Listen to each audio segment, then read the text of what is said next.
उत्तर भारत के एक छोटे से गांव सोनपुर में सर्दियां हर साल आती थी, लेकिन उस साल की ठंड कुछ अलग ही थी।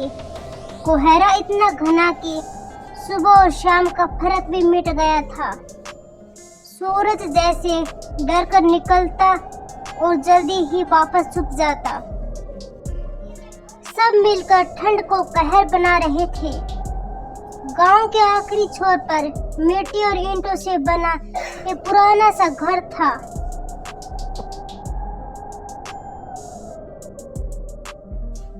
वहीं रहता था रामदीन। रामदीन मेहनती था, रोज पास के कस्बे में दिहाड़ी करता था। उसकी पत्नी सीता और 2 बेटियां थी। यही उसकी दुनिया थी। दिसंबर का पहला हफ्ता ही था कि ठंड ने अपना रंग दिखाना शुरू कर दिया। रातें लंबी और सर्दी होती जा रही थी। रामदीन के घर में सिर्फ 2 ही पुराने कंबल थे।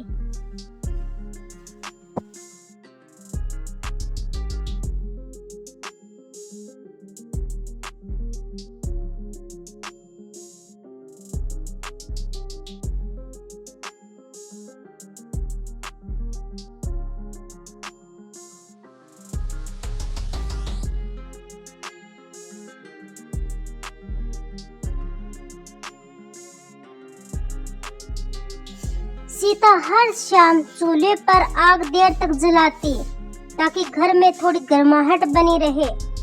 लकड़ी कम थी, इसलिए वह सूखी पत्तियां और उबली ही जलाती।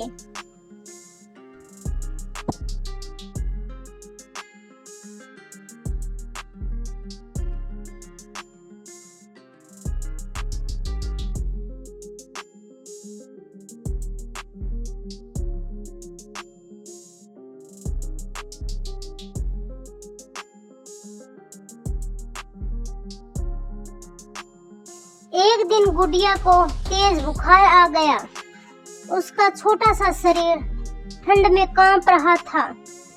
सीता ने उसे अपने सीने से लगा लिया, लेकिन ठंड ऐसे किसी की नहीं सुन रही थी। सुबह होते होते दोनों बच्चियां बीमार हो गई। सुबह होते ही रामदीन काम पर निकल गया।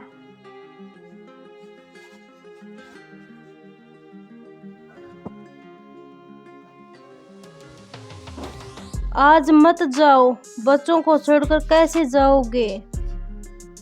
दोनों बच्चों को बहुत तेज बुखार है। रामदीन रुक गया। एक दिन की दिहाड़ी छोड़ना आसान नहीं था, पर बच्चों की हालत देखकर उसका दिल भी बैठ गया।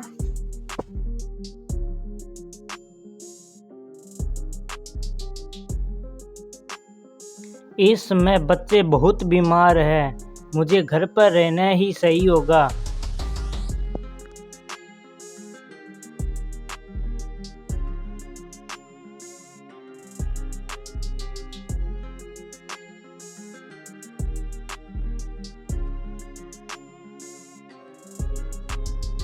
गांव के लोग अपने अपने तरीके से ठंड से लड़ रहे थे। जिसके पास पैसे थे उन्होंने हीटर, अंगीठी, मोटे कपड़े खरीद लिए थे।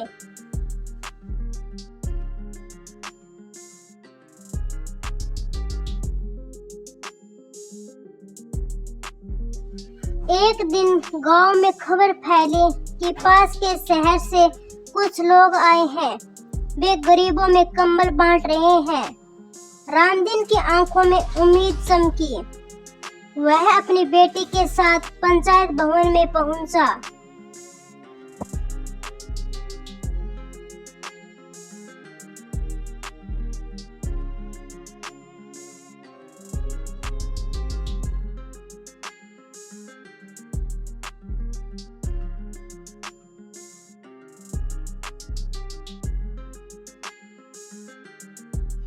कतार लंबी थी। ठंड में खड़े रहना आसान नहीं था, लेकिन उम्मीद उन्हें रोके रखी। घंटों बाद रामदीन का नंबर आया।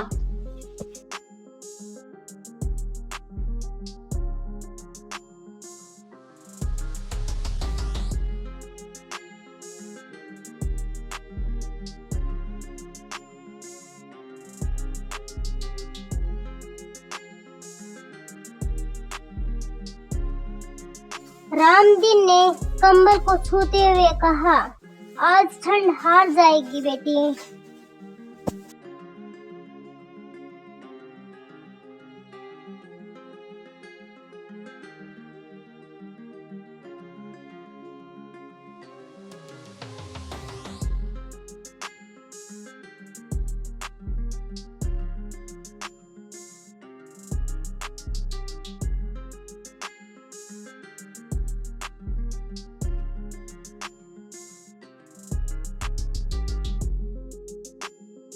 पर ठंड सिर्फ शरीर को ही नहीं जमाती, वह दिलों की परीक्षा भी लेती है।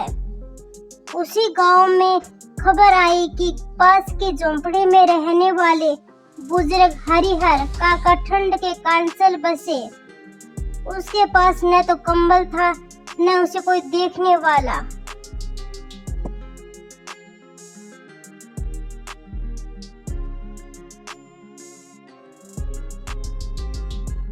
हम कितने खुश नसीब है, हमारे पास कुछ तो है ओढ़ने के लिए। बेचारे काका, उसके पास तो कोई सहारा भी नहीं था। हमारे पास एक कंबल है जो हरिहर काका की बहू को दे के आएंगे। अगर हम बच सकते हैं तो दूसरों को भी बचाना चाहिए।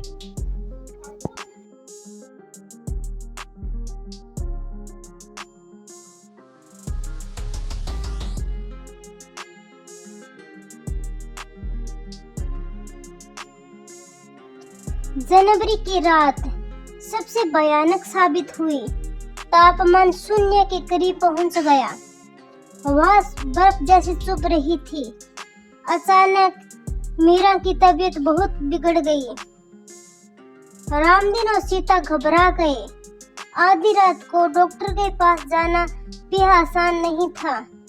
ठंड और कहरे में उसके पास कोई साधन भी नहीं थे। देखिए, हमारी मीरा बहुत बीमार हो गई है, उसे बहुत तेज बुखार है। हमें इसको डॉक्टर के पास ले जाना चाहिए। रामदीन मीरा को पास के ही हॉस्पिटल में ले जाता है।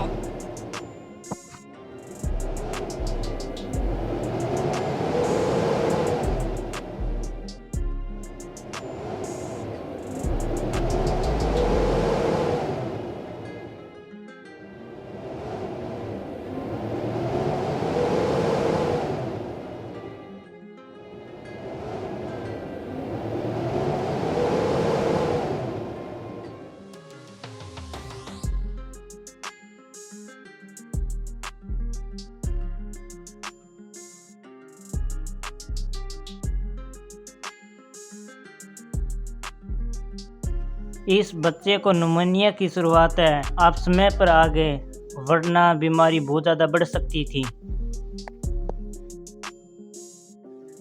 रामदीन का दिल बैठ गया। उन्होंने महसूस किया ठंड सिर्फ मौसम ही नहीं, एक खामोशी दुश्मन है। अगले कई दिन अस्पताल के चक्कर, दवाइयां और चिंता में ही बीते। पैसे खत्म हो गए, लेकिन मीरा की हालत में भी सुधार हो रहा था। सीता ने अपने गहने बेच दिए। जान से बढ़कर कुछ नहीं, उन्होंने कहा।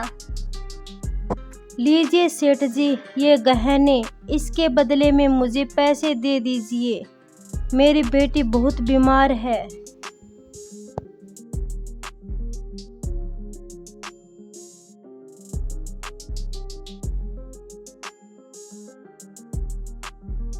फरवरी के अंत तक ठंड धीरे धीरे ढीली पड़ने लगी।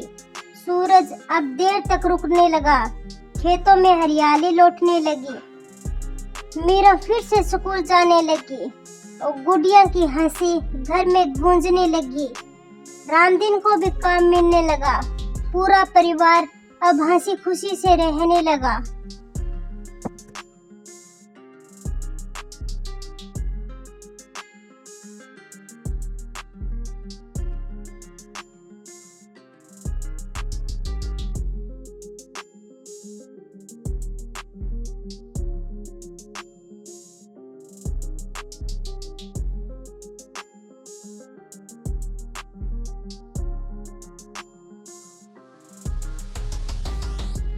ठंड हर साल आती है, लेकिन हर किसी के लिए वह एक जैसी नहीं होती।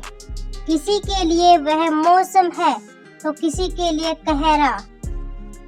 रामदीन का घर आज भी वही है, मिट्टी की दीवारें, पुरानी छत, लेकिन अब उस घर में एक चीज और है, वह है हिम्मत। और जब किसी के घर में यह हिम्मत कहानी हो आपको तो कोई भी अच्छी ठंड लगी हो तो हमेशा नहीं लाइक करें, टिकती। शेयर करें और चैनल को सब्सक्राइब करें।